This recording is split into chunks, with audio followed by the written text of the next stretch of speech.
Ellen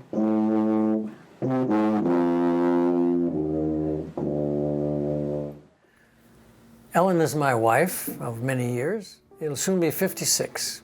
Last name used to be Easter, is now Eliason.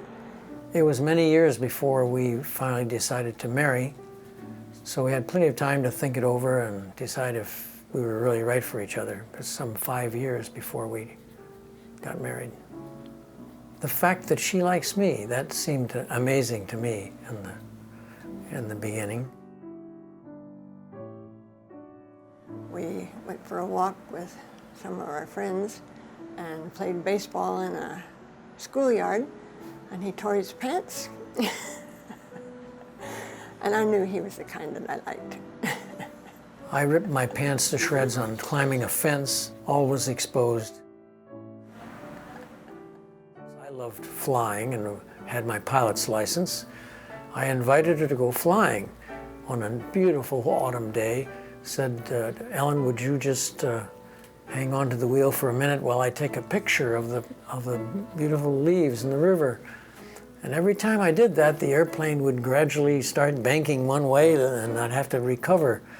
And I didn't find out till many years ago that all she was doing in the back seat had her head down between her knees and was hanging onto the front seat with both hands, scared silly. We met at the University of Michigan, but we were just friends then. This was while we were living in New York.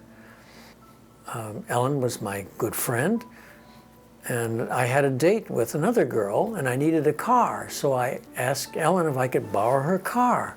I thought that was a perfectly logical thing for a friend to do, and she was happy to lend me her car, but I didn't know till years later. She was so mad about it, she burned all the letters that I've ever sent to her. When he was overseas in the Army, we wrote back and forth all the time. And of course, I, being an early morning person, was out taking a swim. And lo and behold, Ellen was out there too. I didn't realize how much of a sacrifice that was for her to get out of bed before breakfast and go swimming.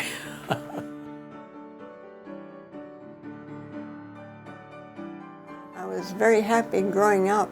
I decided early on I didn't want to farm and couldn't think of anything better to do, so I decided to study music. I grew up the youngest in a family of 10 children with very nice parents and brothers and sisters. Studied hard and worked hard to learn to play the tuba well. And I had a good career in medical chemistry. I have a bachelor's in music education, a master's in performance, and a doctorate in musicology. Med tech, and then I went on into research.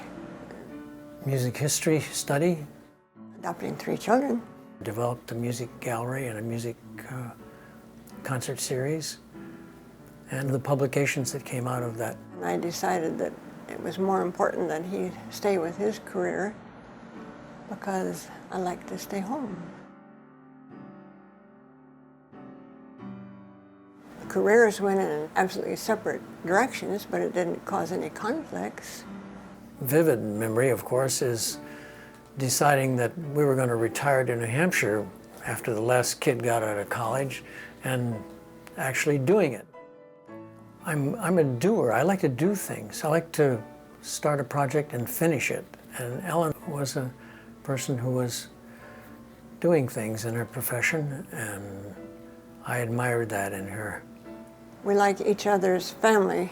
It's very important for me to have him accept my peculiar family of all my brothers and She also has a very lovely smile, and the touch of her I like. I liked his mother and his dad. She will work things out and continue on to struggle no matter what to get toward whatever goals we have set. He can fix things. But I like to make things. I like to make things out of wood. I enjoy reading about science and learning about what the latest discoveries are.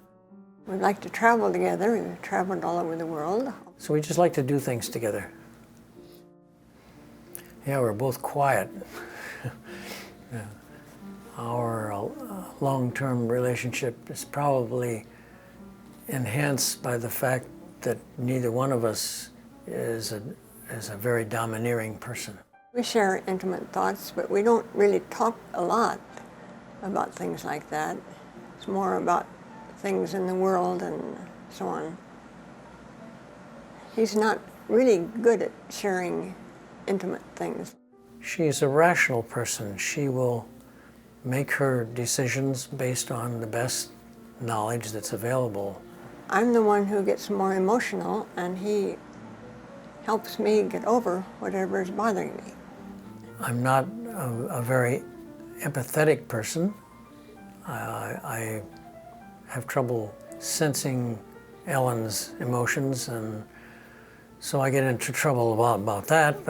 And then we pretty much share goals in life. We seem to have come to conclusions about how to live, whether it be diet or philosophy or raising children or whatever. And where we were different, we were tolerant of the other. She puts up with some things about me that she's not too happy about, and I do the same. We have concern for each other's problems as well as the things we enjoy about each other. We seldom disagree on those things. And when we do, that usually is resolved by learning more about it. We respect each other, and we realize that we're different people, and we're tolerant of each other's differences. We enjoy preparing meals together or doing any kind of a job together. We share everything. And in fact, we can't wait to tell each other things that we find or that we feel. The things that I cherish about her have not really changed over time. Probably any advice I would give for living happily would be, one, understand each other and be tolerant of differences, and have fun at it. Talk about things and just love each other.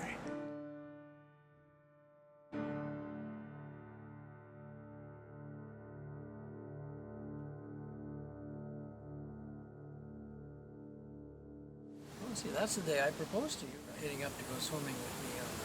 Oh, I forgot about that. 4 o'clock in the morning. It wasn't 4 o'clock. It was too.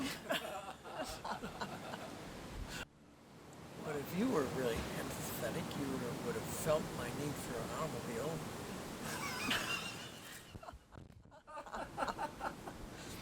Those were nice letters, too. They were. Told all about my European travels, all the girls I met over there.